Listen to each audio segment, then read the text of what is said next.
Hi, I'm Jodie Davis, president of QNNTV.com and chief quilting enabler at Quilters Club of America. I'm so excited. This is our first video in the 6-part how-to series of how to make our block of the month quilt called Jodie's Sampler.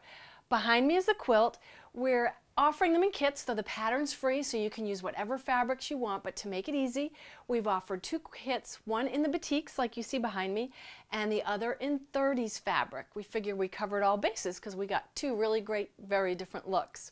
As I said, the pattern is free on quiltersclubofamerica.com. All you have to do is look for Jodie's Sampler. It's the Block of the Month Workshop, Jodie's Sampler. It's over on the left.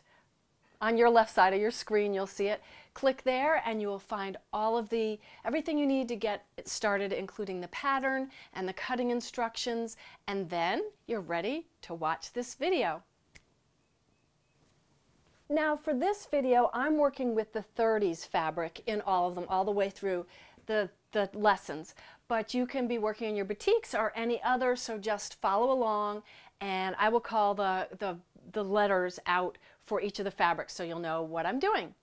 Now, the instructions started having you cut out your fabrics. And so you should have a baggie named A. And A is for the center, the brick block. So that's where we're going to get started. The instructions had you cut 2.5-inch strips from 4 different fabrics, A, B, C, and D. So now that you have them, we're ready to sew them together. Match up an A and a B strip and sew them together with a 1/4-inch seam allowance. Now notice that I am using my 1/4-inch foot on my machine, and I know that that gives me a really good 1/4-inch seam allowance.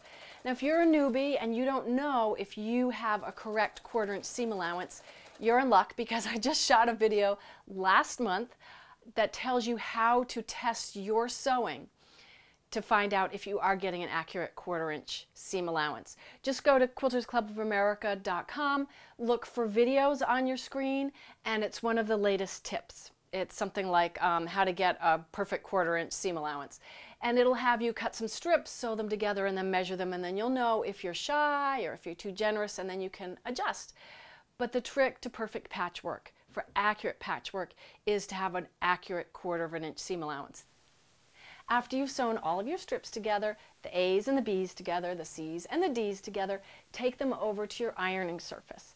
The first thing I like to do when I iron is just take the iron in an up and down motion before I've opened up any of the seams and just set the seams. It's called setting the seams, and what it means is that you're setting the thread into the fabric.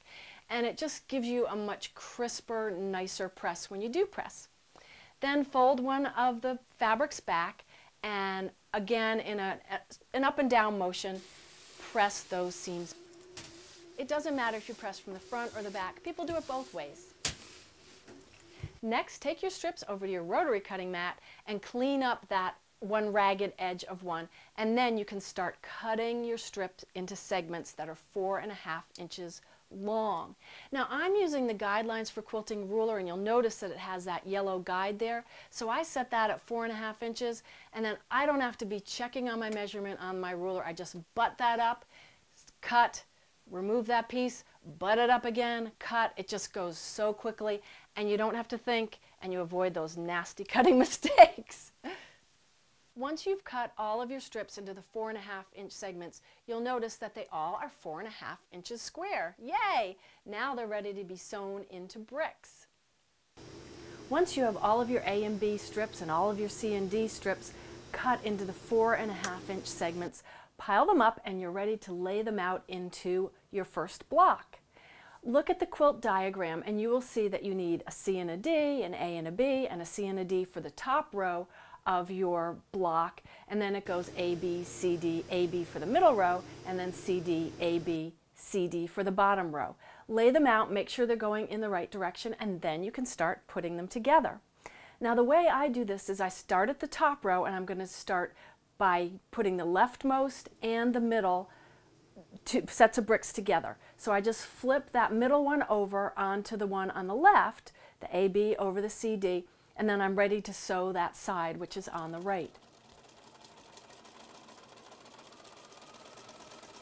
Sew those first 2 strips together and then go down to the next row, which is the middle row. This way you can chain piece. Do the same thing, flip the middle one over the one on the left and sew it, then go down to your bottom one. Once you've finished your bottom one, clip off that first one again, which was your top row, and you add that rightmost piece. Continue on and you'll have your 3 sets of strips ready. Now take them over to the ironing board.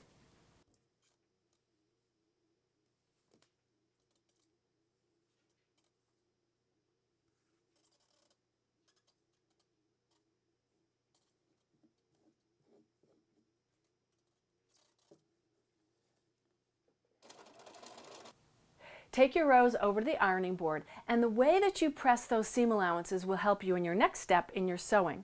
So what I do is the rightmost strip, I press up, the seam allowance is up, the middle one down, and then the right side up. Doesn't matter what you do as long as they're opposite. You want the center pressed a different way than the sides.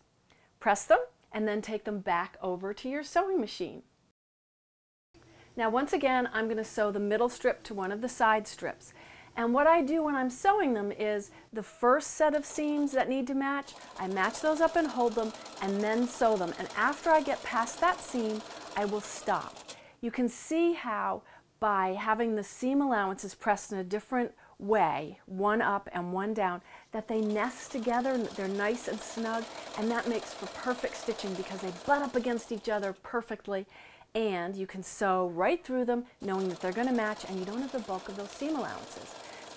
Add that third strip in the same way, take it over to your ironing board and press those seam allowances to one side. You've got your first block done. Now continue on and make the rest of your blocks just like that. Then lay them out in the way that they'll go on the quilt top. Double check that diagram, make sure everything's right, and then sew them together into rows, press them, sew those rows into your brick section, and you are done with the center of your quilt. Yay! First step done. Next month we'll be making the friendship stars. It'll be an easy month for you because there are only 4 of them. Until then, happy quilting!